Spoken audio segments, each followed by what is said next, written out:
The 7th day of February 2022. Good evening, ladies and gentlemen, from whatever part of the country you are watching us from. Welcome so much to News at 9, coming to you live from Boss TV headquarters. My name is SHADRACK OGEGA, in company of my sign language interpreter, who is Felix Otieno. Now, weeks kickstart the bulletin on quite a political net, or not rather, where President Uhuru Kenyatta has slammed his Deputy President William Ruto. And at the launch of the Universal Health Coverage UHC program in Mombasa turned political, as leaders among them, President Uhuru Kenyatta attacked Deputy President William Ruto, and it was quite a blow after blow for Ruto, as speaker after speaker disparaged him, accusing him of sabotaging Uhuru's administration.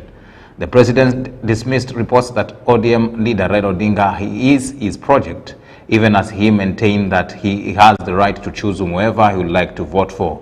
He, however, reminded his frequent warnings to the Deputy President William Ruto and his camp over early politics, saying the team refused to heed. Take a look. If there are things that are not right, that's why you're here. To help us, tell us, here we can do better, here we can do better, here we can do better. Lakini mambo ya kuongea maneno matuputupu huko, hakuna kitu unafanya. Yeah? Unaenda huko, huko, kazi haifanywi juu ya gari, inafanywa kwa maofisi, kwa mahospitali. Ama ni namna gani wenzangu? Kazi inafanywa huko hospitali. Nasa endi huko kusimama kupiga mtu. Unajua mimi leo nimefanya, anaingia ICU, anaingia ward, anaingia theater. Nakwambia jameni, hii dunia yetu ya Kenya tutaona mengi.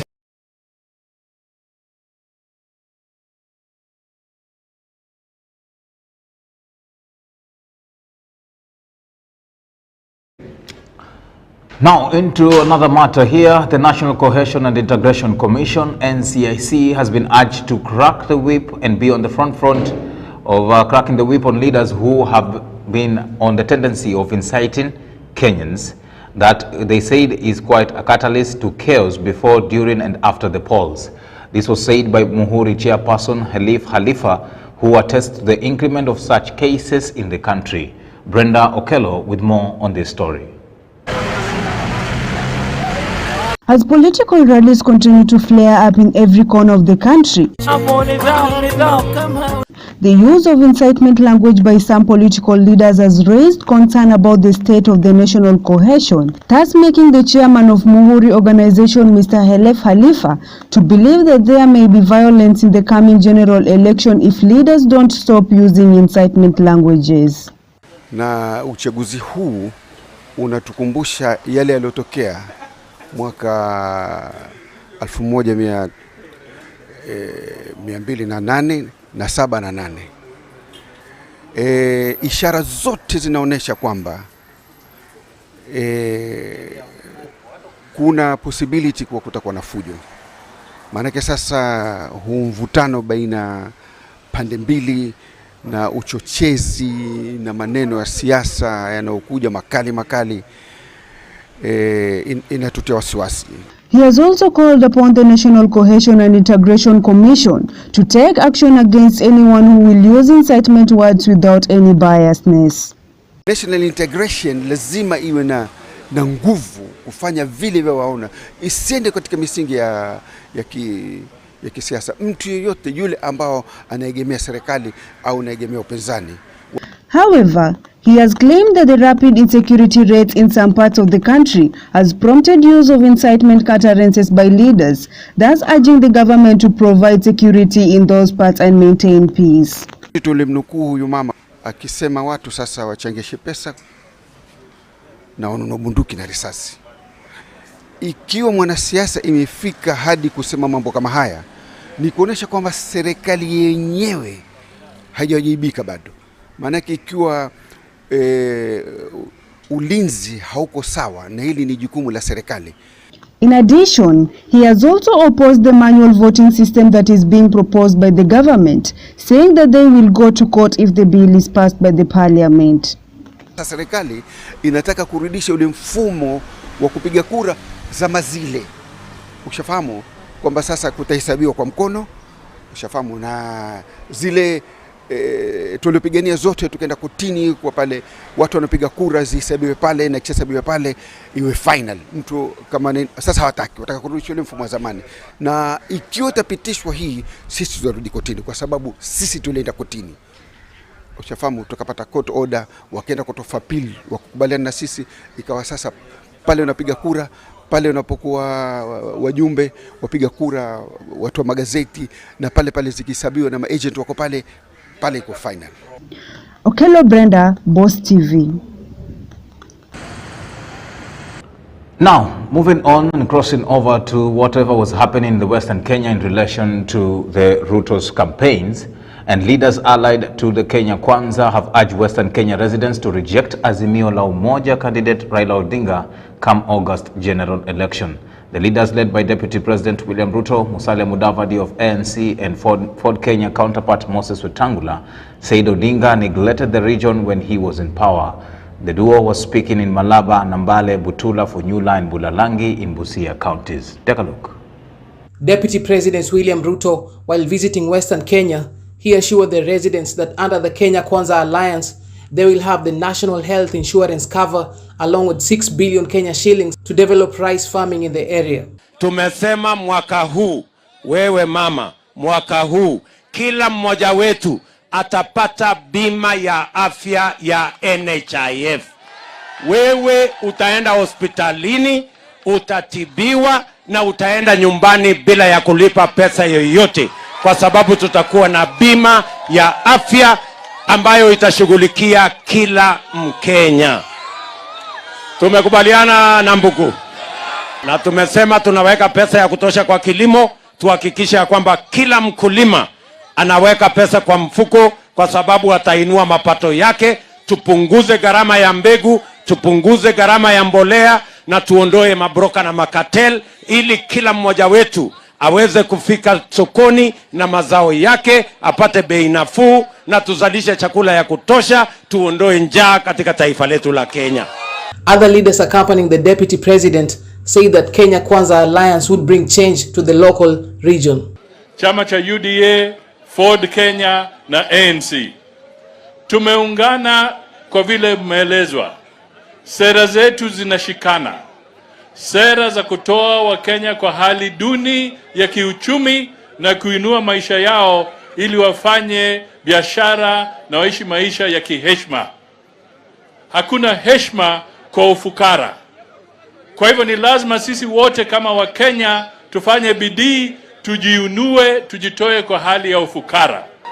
Na wenzangu wote tukisema tunataka kuleta usawa kwa Wakenya, tarehe 9 mwezi wa 8 mwaka huu, tunawaomba kila mmoja wenu ajue ya kwamba mambo ya mzee wa bahari ilikwisha. Sisi tulitembea na huyu mzee, na nyinyi ndiyo jirani zaidi kuliko hala watu wa Bungoma na wa Kakamega. Alisalimiana na Rais Uhuru. Kutokana na hiyo salamu, President Uhuru na serikali yake wameleta kupitia kwa Raila miradi ya bilioni 200. Iko hata Ndururi imefika hapa Funyula. Yote imeenda wapi? Nyanza, to the exclusion of the base that supported him. Former Machakos Senator Johnston Muthama dismissed the process of changing the electoral bill on airing election results. Mtasimama na Kenya Kwanza, mtapika kura tu washinde, kwa sababu wanapanga kuiba. Muamke asubuhi sana, tupike kura sihesabiwe. Na hiyo maneno yao ya kuzima taa, tunawaambia wajaribu kusema kura zitatangazwa.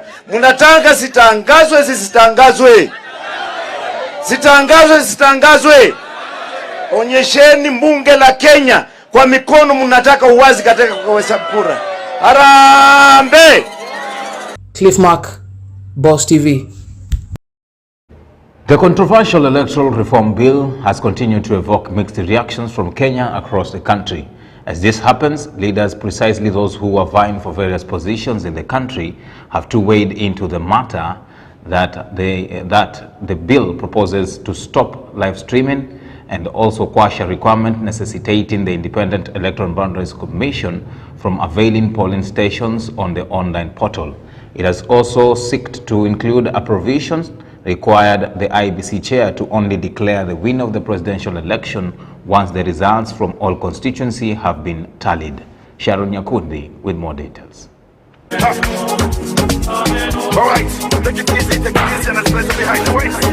The bill has continued to receive a lot of backlash from major political coalition in the country, whose members have openly criticized it. This was evidence in Mombasa in a political rally in which Martin Odor, an aspiring MCA of Airport Ward, Changamwe Sub-County, has called upon live streaming of the election process as it has been in the past enhanced transparency. Itakuwa ni vizuri kipitia kwa media iweze kuwa nafasi ya kuonyesha wananchi vile kura zinatiririka. Hiyo itakuwa ni wazi na demokrasia. Sentiments in which the incubated MCA Ibrahim Bomoa termed as not enough since the system can still be manipulated by IT experts to favor their preferred candidates, insisted the government has to enact measures to avoid election rigging but not scrapping off live streaming. Still we have had issues. We have had issues because huwezi kusema kuwa ati sasa ukiweka kura kwa TV watu waone zinaingia ngapi, watu hawezi iba. Kwanza watu wengi sana wamekomaa katika IT na wanaiba kura kupitia kwa IT, and that is the truth. The traditional system of election has been termed as outdated and irrelevant in the current setup as it raises more doubts and assurance of credibility in elections. Hapo ndo tulitoka, tunakataa mambo ya manual. Kumekuwa na uwizi mwingi ambapo hata the register book zinapotea na zinaibiwa. Hatuwezi ruhusu kufanya manual kwa sababu ukweli haitapatikana. Moreover, the leaders condemned violence witnessed in the political rallies and called for peace campaign instead, claimed some of the competitors planning and financing violence that is always witnessed in the election campaign. This comes at a time where the political heat in the country is high. Vijana wakae kwa amani na kwamba tuweze kupiga kura, tuweze kuuza sera yetu kwa utulivu. Hapa kumeonekana mfano mbovu sana na mheshimiwa wetu ambaye ni sitting MCA Bomoa. Ameweza kuja kata mwana kuwa interviewed na kuweza kuinterfere. That is not leadership. Hiyo ni makosa kabisa na ni jambo malifurahishi. Tunataka tufanye uchaguzi wa amani.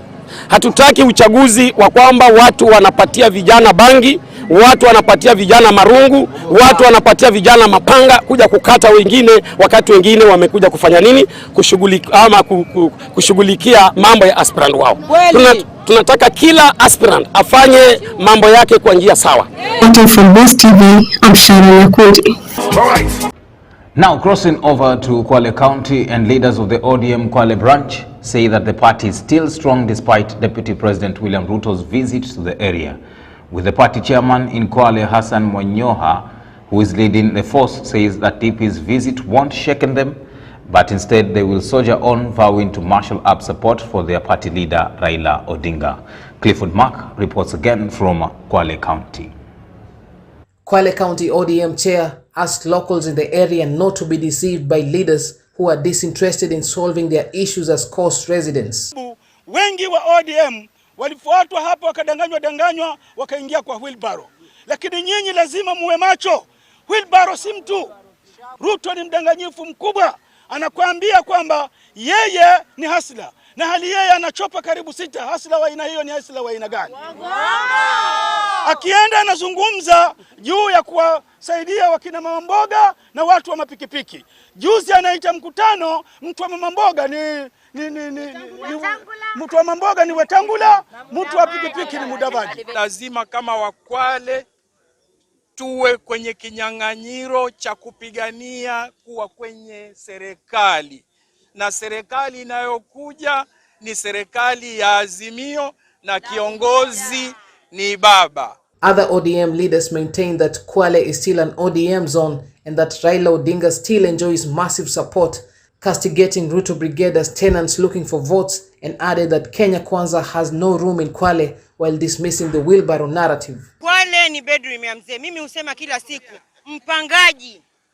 mpangaji atapanga nyumba, lakini wakati mwenye nyumba amekuja, hata ukiwa na deposit yako unarudishiwa na mwenye nyumba anaingia ndani ya nyumba yake. Kwa hivyo mimi nataka kusema ya kwamba mwenye nyumba ni baba Raila Amolo Odinga. Sisi kama wananchi wa Kwale tunaelewa ya kwamba Kwale ni ODM zone na hatubabaiki na hatutishi, tunajua ya kwamba Kwale ni ODM zone. Wale wengine wa mikokoteni hata si wheelbarrow, zile zao ni mikokoteni. Hapa Kwale tumemaliza. Ndio maana jana tumeona kwamba pia kulikuwa hakuna lile joto, na tutaendelea kumaliza kwa sababu hatuna time na watu ambao si watetezi wa haki za watu. They urged Kenyans to come out in large numbers on August 9th, with ODM National Deputy Secretary Dr. Agnes Zani calling on all aspirants in the area to mobilize their votes, as well as ensure that the party gets massive supports in the area, which they have continued to enjoy for decades. Angalia ODM Kenya, tunaamini kwamba hapa ndo kura za baba zitatoka kwa wingi. Kwa hivyo tunajitayarisha zitoke kwa wingi. Na tusiache hapa peke yake. Tukitoka hapa tukienda, tuendelee kusajili. Aspirants wasajili kura, wajitafutie hao wenyewe na watafute ile ya baba. Bila kuja kuhamasisha watu kupiga kura, hatuwezi kwa baba hawezi kufika State House. Sasa kwa hivyo twajua hino ni ngome ya ODM. Lazima sisi tuhamasishe watu wajua kupiga kura. Cliff Mark, Boss TV. Now, before I even tell you what we have prepared for you in relation to that feature story by Chacha Joseph that talks about suicide mortality in the country, let me just update you on sports news, and we will serve you with that feature story later on. And Sadio Mane made up for a missing from the spot in normal timing to score a divisive penalty as Senegal overcome Mohamed Salah's Egypt 4-2 in a shootout to win the African Cup of Nations title on Sunday evening. And this, as it happens, also European Barcelona, Real Madrid and AC Milan also registered important win in their respective leagues. Our very own John Vincent with more reports on the sports roundup. Take a look. Mane had seen Mohamed Abu Gabal save his 7th minute penalty at Olembe Stadium. For Senegal, a penalty now. And it is Senegal who missed the opportunity, and a wonderful save from Abu Gabal. But Egypt could not capitalize as they went to extra time for the 4th consecutive game at this Cup of Nations. Salah was due to not get his chance and was ready on the verge of tears as his club teammate Mane prepared to strike the decisive blow. After 2 previous final defeats, Senegal are Cup of Nations winners at last, while Egypt missed on a record-extending 8th continental crown that would also have been a very first for Mo Salah. Barcelona delivered a major boost to their hopes of finishing La Liga's top 4 on Sunday. This was by winning in a 6-goal thriller against Atletico Madrid, 4-2. Barcelona were the more emphatic side as they scored 4 in 40 minutes at Camp Nou before surviving a late fight back from Atletico Madrid after Luis Suarez headed in and Alves saw red with 20 minutes left.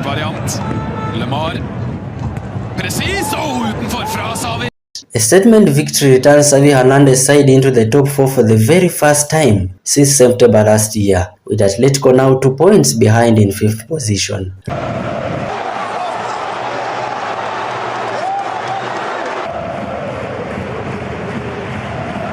Real Madrid then capitalized on Sevilla's goalless draw with Osasuna on Saturday by edging past Granada 1-0 to extend their lead at the top of the table to a daunting 6 points. In the absence of the injured Karim Benzema, Marco Asensio finally broke Granada's resistance in the 74th minute at the Santiago Bernabeu.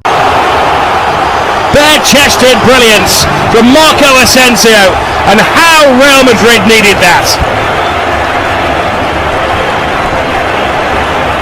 Per tornare in linea di galleggiamento e abbandonare il terzo. And into Serie A football, Victor Osimhen scored in first Napoli start since November to help his team to a 2-0 win at Venezia on Sunday. This moves them within a point of Serie A leaders Inter Milan. Napoli are second, leveled on 52 points with AC Milan, who broke open the race for the Scudetto as Olivier Giroud's derby double saw off Inter on Sunday. Like Milan, Napoli have played a game more than Inter, as they host the Italian champions next weekend before traveling to Barcelona for the first leg of the Europa League playoff with the Catalan Giants. Bruce Knight!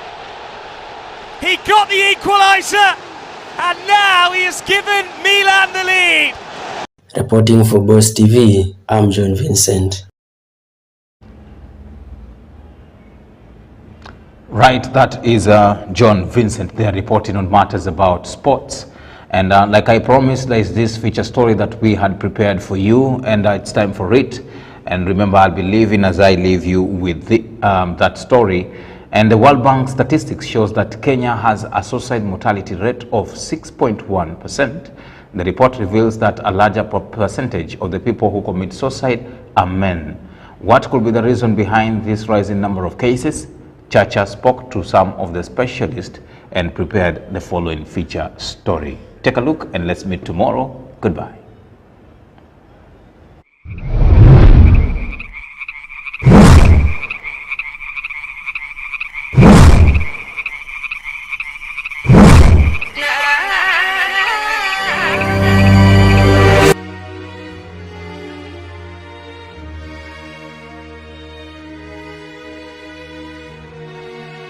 The World Bank statistics shows that Kenya has a suicide mortality rate of 6.1.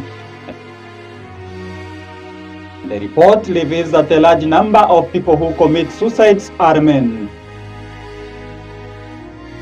According to the report by Kenyan police on September 10th last year during World Suicide Prevention Day, 483 suicide cases were recorded between June and September. According to the Health Ministry, during the period were marked an increase on the annual average of about 320 cases. George Kinoti, who heads the Police Directorate of Criminal Investigation, says that Kenya had never recorded such a high number of suicides before. What could be the reason behind the rising number of these cases? Kuna mambo mengi sana ambayo yanachangia watu kujitoa uhai, ikiwemo mambo na afya ya akili, that's mental health. Na ikiwa kama ni wakati huu wa sasa, tunaona kwamba hili janga la COVID-19 pia limechangia mambo mengi. Hali ya maisha ya watu imesabaratika sana. Kwa hivyo hizo changamoto nyingi zimetokea, zinazidi kuleta mambo ambayo yanaathiri afya ya watu, ya akili na pia afya ambayo ni ya mwili. There is unemployment, we have pressure, we have lack of support from the government, from our family members, from our friends, and those are the things ambazo zinachangia vijana wengi kujitoa uhai. Kwa hivyo changamoto ni nyingi na pressure za maisha zinachangia pia. Na ikiwa haswa ni kwa vijana, tunajua kwamba vijana wako katika wakati ambao wanakuwa na wana matarajio yao. So kutokana na matarajio ambayo wako nayo, ikiwa yale matarajio na malengo yao hayatimii, inakuwa ni kama wanaweza kufa moyo, na wakifa moyo pia wanaona kwamba hakuna haja ya kuishi. In his message last year during World Suicide Prevention Day, Health Cabinet Administration Secretary Dr. Rashid Aman said that the big number reported was as a result of people losing hope, as many lost their job due to COVID-19 pandemic.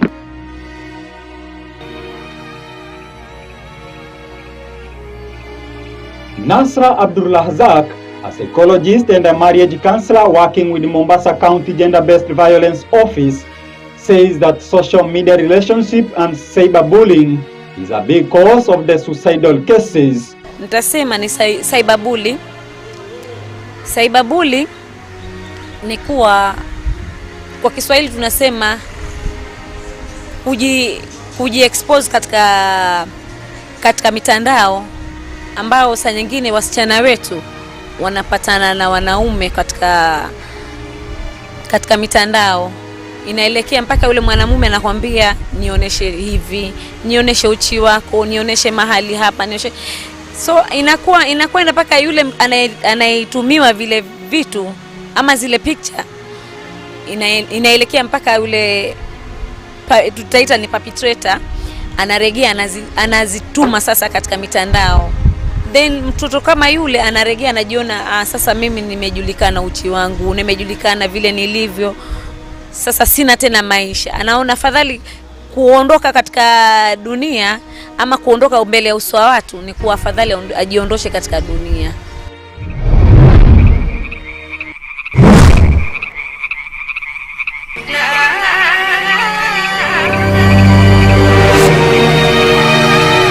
How can you know if someone is suffering from depression or is in danger of committing suicide? Dalili ni nyingi, lakini mojawapo ni ile ya mtu kusema. Kuna wale ambao kila mara atasema kwamba atajitoa uhai, akirudia kila mara anasema.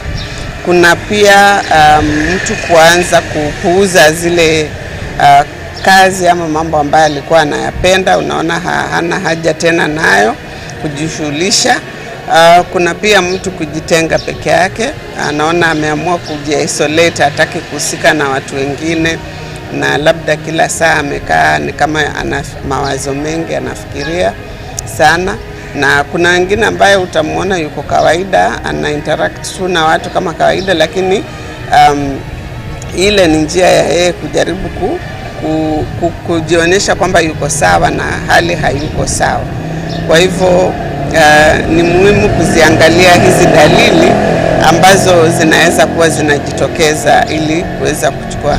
Unaweza kuona pia mtu anaachana na marafiki kama alikuwa nao, hataki kuwa nao, anajiweka peke yake kando hivyo. What should someone do when he or she gets a thought of committing suicide? I'll tell the youth to go and seek advice from relative people. Like, unaweza enda katika watu wa nyumbani ukawauliza. Kuna watu ambao you look up to katika kukua, marafiki labda, au ni baadhi ya watu ambao unaweza enda ukauliza venye walifanya mpaka wakafikia penye wamefikia, because we know Rome was never built in one day. Yeah, so those are the people that you should approach. Those are the people that you should actually be closer to them, I'll say. Yeah.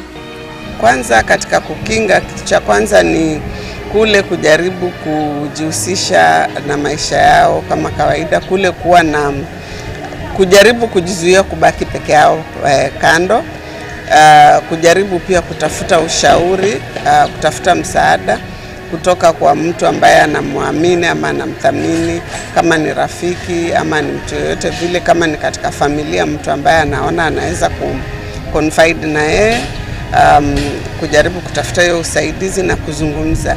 Ili la muhimu ni kwamba asinyamaze kabisa, lazima ashare na mtu ambaye atampatia support.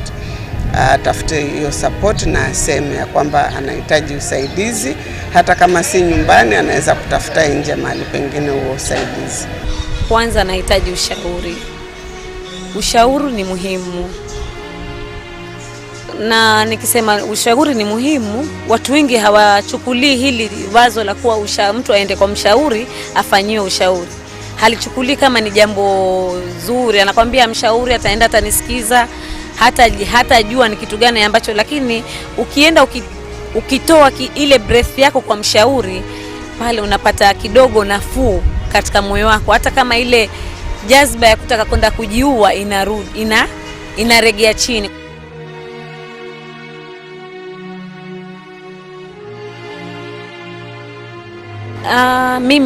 Mimi nitasema kuwa vijana wengi wako na kitu inaitwa wako na fears nyingi, because at their early age they were not given time to talk, they were not given time to express themselves. What are we supposed to do as a community to avoid suicidal ideation, and what should be put in place by the government in order to prevent suicide, especially among youths? I think the government should really work on employment for the youth. Watafute mbinu ya kutafutia kazi vijana, ama watafutie katika talanta zao njia wanaweza endeleza talanta zao, sababu unapata kuna vijana wengi kweli mtaani wako na talanta, lakini mahali pa the place where they should practice the talents hakuna kabisa. So the government should work on that, and the government should also help the youth. Wanafaa kuwa motivated, like hizi vitu pia zinafaa kuwa katika mashule, wakuwe na hizi talks kwa mayouth wapate kujiongelelea, na pia vijana waweze kujiexpress their feelings. Serikali ingezidisha huduma kwa vijana, like these social halls zidi kuwa active, yani michezo iwe mingi. So unaona kama nchi zingine vijana si wingi, ni mtu tu mwenye kutaka kujiingiza katika mambo kama katika balaa kama hizi. But hapa kwetu we are lack of facilities. At least ungepata more facilities ambazo vijana wangejiengage nazo than maybe ni football. Maybe yule hana mori wa kuingia katika football, maybe yake ni mambo ya kuimba, wengine ni dancers, wengine ni wavuvi, wataka uvuvi, wengine ni swimmers. Nadhani ningeliongea kama mmoja wa wananchi ya kwamba hili ni jambo la kila mtu, na unajua serikali ni nani? Serikali ni mimi na wewe na mwingine. Kwa hivyo lazima sote tuchukue jukumu, na tuchukue jukumu kuanzia pale ambapo kila mmoja acheze ile part ambayo anaweza. Sote tukiweka pamoja, hapo tutasaidika. Maybe kama serikali ama kama jamii, sisi sote kwa pamoja tunatakana ku create more awareness kuhusu mambo ya mental health, na kuweka hii service iwe watu wataikubali na wataichukua kila mara kwa mara, ili waweze kuzuia mambo ambayo ni kama haya. After getting views of different specialists from different community organizations, I became curious of getting to know the views of the religious leaders and guardians. The desire led me to Father Gregory Mwakio Mwachenje, who is the Catholic youth leader and guardian. Mtu anapojitoa uhai, huwa tunasema fikira zake, mawazo yake, akili yake, si jambo la kawaida. Si jambo la kawaida kujitoa uhai. Kwa hivyo kuna kitu lazima kinasumbua. Malezi katika familia ndio jambo la kwanza. Pili, wale ambao unaishi na wao, na the peer influence, marafiki wanaweza wakakuelekeza ukapoteza mwelekeo. Alafu tatu, ukosefu wa mahitaji ambayo yanakufanya unakufa moyo kabisa. Maana unapoambia mzazi naomba kitu hiki, nakwambia sina. Anapokuambia huna na uko shuleni, unahitaji kula, unaona wenzako wakinunua. Hayo ndio baadhi ya mambo ambayo yanasababisha umri huu ambao umenitajia kuanzia miaka 15 hadi 29. Ni vijana ambao wako shule za upili, vijana ambao wako vyuo vikuu, vyuo vya ufundi, na wengine pia wanafanya kazi. Na katika hali hiyo pia kuna kuchumbiana, kutafutana, nataka hiki, nataka hiki. So wengine wao wanaweza wanakwazwa kwanza na mahusiano. Kuna visa vinatokea vya hivyo. Vijana unashangaa kabisa, mtu anajitia uhai kwa sababu ya kukwazwa. Wale ambao wanasoma shule za upili wanakosa, changamoto za kifedha, naona inamfanya anaona mimi ninaumiza watu. Vijana wapendi sana kujiweka wazi, na hasa zaidi katika maisha ya malezi.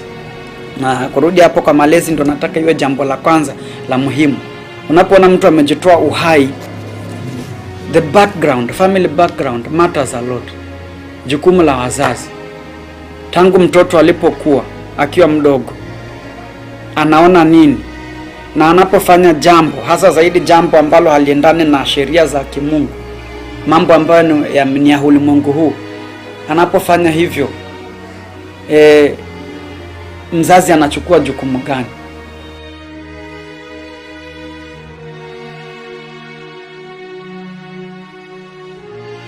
Maisha. Lakini mimi nafikiri upande wangu kama kiongozi wa kanisa, ushauri, solution, hapo ndio muhimu zaidi. Maana ushauri ndio unaweza ukasaidia. Kitu cha kwanza, tunahitaji vijana waweze kushughulika katika mambo ya kanisa. Na ukisoma barua ya kwanza ya Yohane kwa watu wote, sura ya 2 mstari wa 14 mpaka 17, inasema kwamba nimewaandikieni enyi vijana kwa sababu mna nguvu. Vijana wana nguvu, na neno la Mungu limo ndani yenu, na mmemshinda muovu. Msiupende ulimwengu, msipende yale ya ulimwengu. Na kwamba vijana wanahitajika kuja kanisani. Kanisani unapata moyo. Kijana ambaye alikuwa anafikiria kujitoa uhai, atakapokuja ayasikie neno la Mungu, kabisa yale mazingira ya kanisani yanaleta utulivu. Umekuja na hasira, lakini ukiingia ukisikia wimbo wa kwanza, wimbo unasikia maneno ya padri ya kufungua, anawakaribisha, unasikia somo limesomwa, alafu anaingia katika tafakari. Unaona, hiyo inaleta ile picha ya utulivu. Hata kama ungekuwa na mawazo mengi, utafika mahali kweli uweze kutulia. Hiyo ni muhimu tu katika upande wa ibada. Vijana wana nguvu kama ulivyosikia katika somo hili, na hizo nguvu zinapaswa kutumiwa vizuri. Michezo, kama sisi watu na calendar of events. Juzi tulikuwa na vijana pale Kwale wa ICA na tukawa tunacheza, hata mimi mwenyewe nikaingia nikakimbia na wao. Sasa vijana wakijihusisha na mambo kama hayo, ni rahisi sana kuepuka mambo hayo ambayo yatawapoteza. According to the World Health Organization report, a high number of suicidal cases in Kenya were reported in 2013, 2007 and 2017 respectively.